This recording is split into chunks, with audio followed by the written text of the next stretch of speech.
किसान भाइयों, अगर आप प्याज की खेती करते हैं तो प्याज में हमारे साथ में एक बहुत बड़ी समस्या आती है कि प्याज जल्दी ख़राब हो जाता है।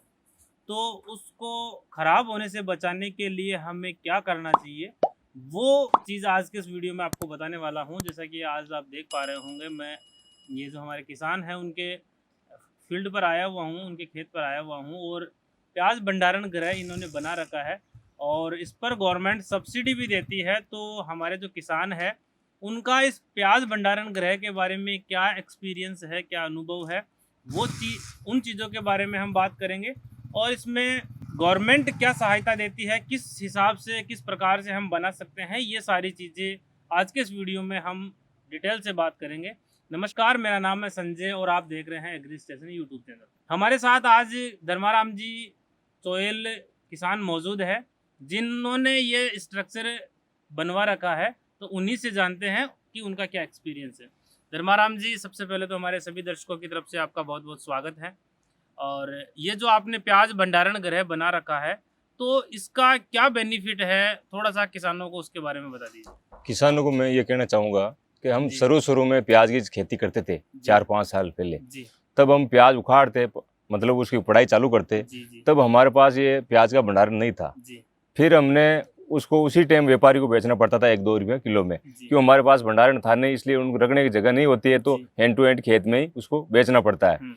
फिर हमने उस टाइम धीरे में धीरे, एक मिनट में आपकी बात उसमें अब में एक घाटा ये होता था कि जैसे आप उसे एंड टाइम पर अगर बेच रहे हो तो जो भाव आपको मिलेगा वो ही लेना पड़ता था और उस टाइम। अभी आपने ये बना रखा है तो इसमें अगर आपको भाव समय पर नहीं मिल रहा है तो उसको आप स्टोरेज करके जब भी आपको भाव मिले तब आप बेच हाँ, सकते हैं। ये 4-5 इसका महीने बाद में अपने सबसे बड़ा ये बेनिफिट है। जी, 4-5 महीने में आराम से अपने इसको बेच सकते हैं। जी फिर हमने यहाँ कई साइडों में गए, तब प्याज भंडारण देखा किसी के व्यापारियों के या किसी किसान के, जी तो उस हिसाब से हम सीखे और हमने जो ये प्याज भंडारण का निर्माण करवाया। जी फिर हम अभी जो 1-2 साल से प्याज लगाते हैं, ज़्यादा भी लगाते हैं, जी और उस हिसाब से हम इसको भंडारण कर लेते हैं। भंडारण करने के बाद में अपन जैसे ही भाव आता है, जी 2 महीने से, 4 महीने से, 5 महीने से, जी उस हिसाब से हम इसको सेल कर देते हैं। जी। किसान भाइयों को मैं बताना चाहूँगा कि प्याज भंडारण गृह पर गवर्नमेंट सब्सिडी भी देती है और गवर्नमेंट का जो उद्देश्य है वो यह है इसके पीछे सब्सिडी देने का कि किसानों को प्याज का सही भाव मिले। तो इस पर गवर्नमेंट सब्सिडी देती है, उस सब्सिडी से आप प्याज भंडारण गृह बनवा सकते हैं और इसमें अपना जो प्याज है उसको कटने के बाद में उसको स्टोर कर सकते हैं और जब भी आपको एक अच्छा भाव मिले तब आप इस प्याज को बेच सकते हैं।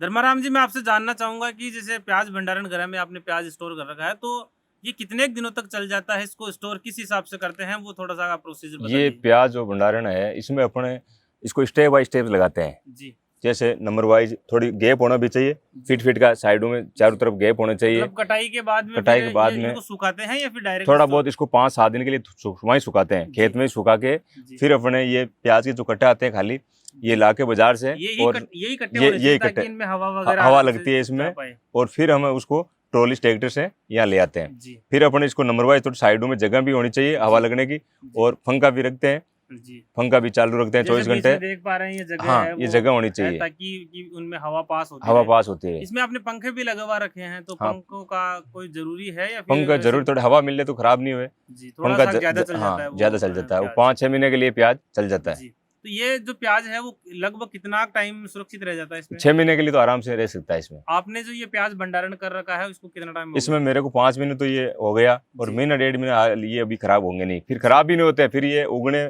की शिकायत हो जाती है इसमें, ये फूटने नए चालू हो जाते हैं। जी, वो उगना हाँ, स्टार्ट कर तब देते उसको हैं इस तो बेचना ही पड़ता है, क्वालिटी थोड़ी वो डाउन हो जाती है। बेचना पड़ता है।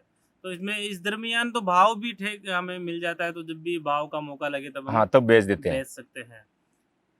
इसमें सब्सिडी भी देती है गवर्नमेंट। हाँ जी, इसके बारे में, सब्सिडी के बारे में आपको सब नॉलेज है? इसमें सब्सिडी हम क्या करते हैं, इसमें शुरू में एक प्याज गोदाम को इसका लगाया था फॉर्म, जी ई मित्र गए जी और वहाँ नक्शा और नकल जी और जन आधार कार्ड साथ में लेके गए थे, जी एक बैंक की पासबुक, जी ये 4 चीज़ लेके गए और फार्म लगा देता। फिर ये लॉटरी होती है, तब हमारा कम ही भरते हैं लोग, इतना प्याज करते नहीं है जी उस हिसाब से, तो लॉटरी में नंबर आ गया और जी 87,500 इस पर वो सब्सिडी मिलती है। सब्सिडी मिलती हाँ। है।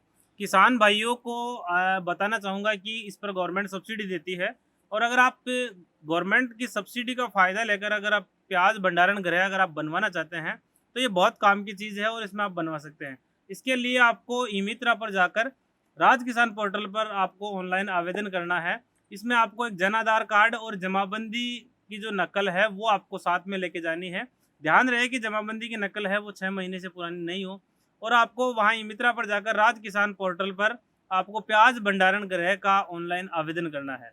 जब भी आपका नंबर आएगा तब आपके पास में सूचना आ जाएगी, और आपको गवर्नमेंट द्वारा आपका ये जो निर्माण होता है प्याज भंडारण गृह का, उस पर 87,500 रुपये सब्सिडी के रूप में, या 50% जो लागत राशि है वो, जो भी इनमें कम होता है वो आपको सब्सिडी के रूप में गवर्नमेंट द्वारा दिया जाता है।